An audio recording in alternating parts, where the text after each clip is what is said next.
So when you do come across some of the, as it says here, least visited archaeological sites at natural bridges or around natural bridges, or maybe just in Natural Bridges National Monument, they will leave this box and this information.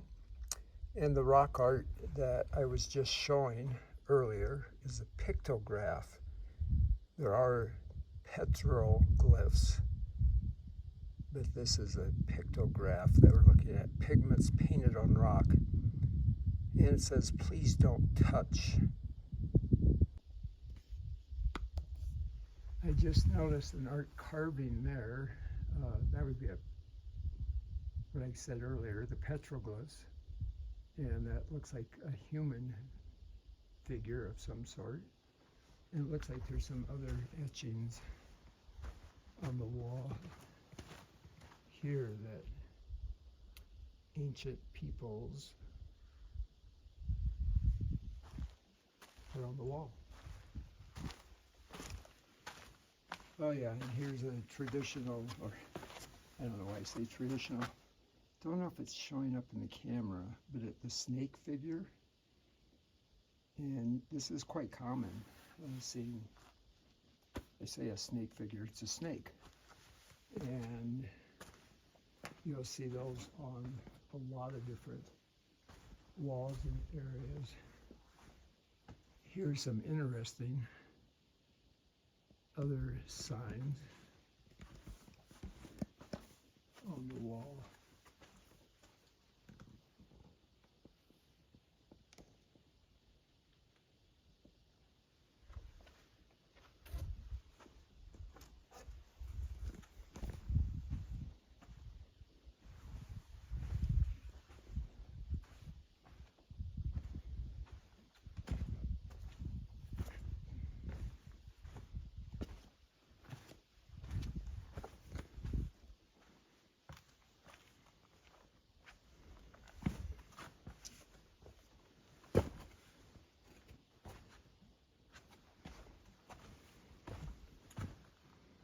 What's amazing is this particular site, I'm guessing hundreds, if not thousands of people walk down here. And I'm sure many, many people walk up to this site that I'm visiting here, this archaeological site. But the vast majority probably don't know it's here unless some foolish YouTuber post it on their videos. So I might have to think about whether what I post and what I edit for this particular video, even though, as I said earlier, I do want people to visit and see these sites that are awesome. Oh.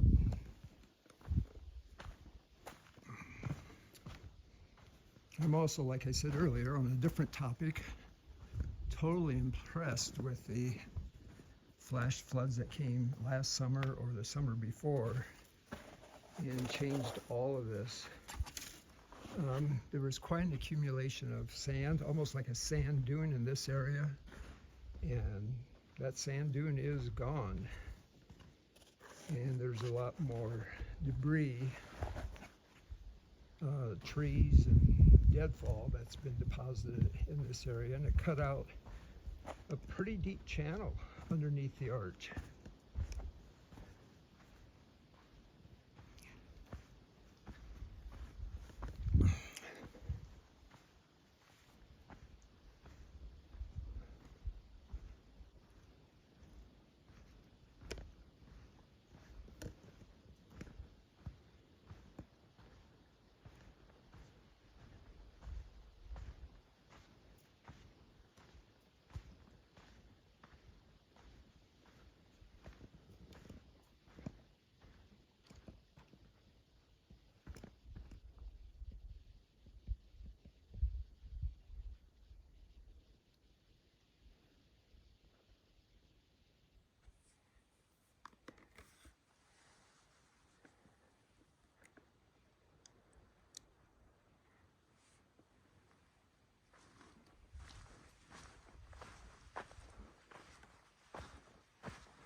let's walk down to the third bridge. It's the easiest one to walk down to. And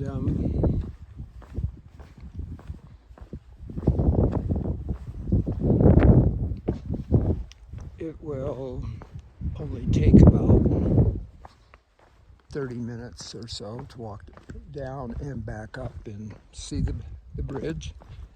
And I think this one's an awesome one. It's one I've been to again many times.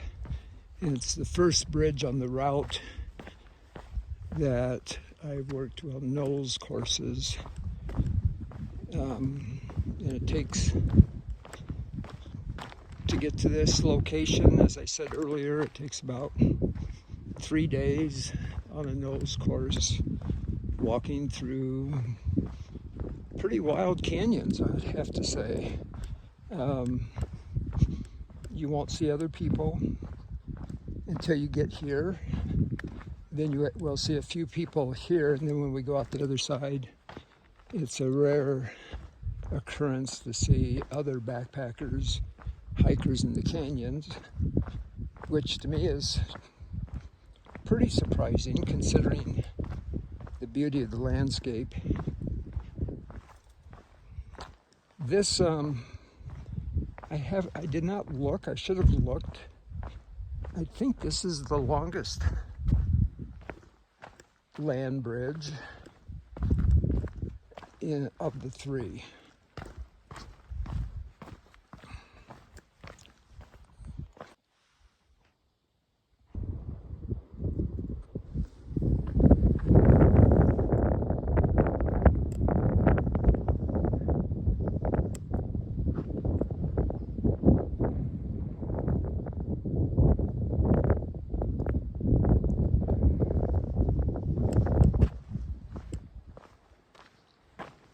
Well, I just turned the camera back on. I thought it was on, but I'm underneath the land bridge, natural bridge, and just going to walk out a ways from it so I can take a video of it looking back.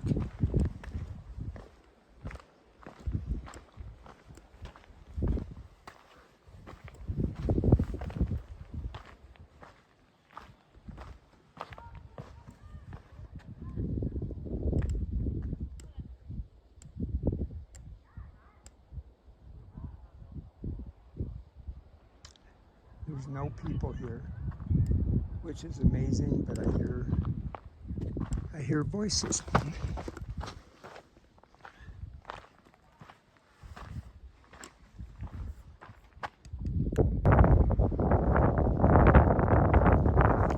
It's pretty funny. I came to the last arch, and there's a group of those people. There's 6 people in that group, including the instructor.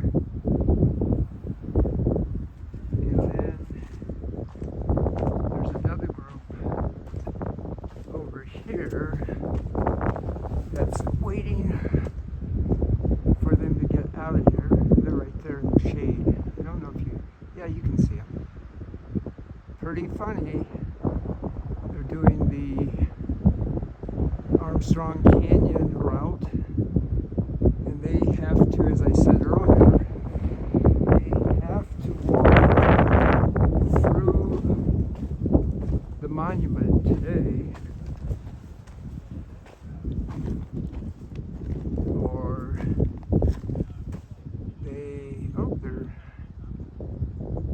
that group's coming back. They have to walk through today because they can't camp in the monument.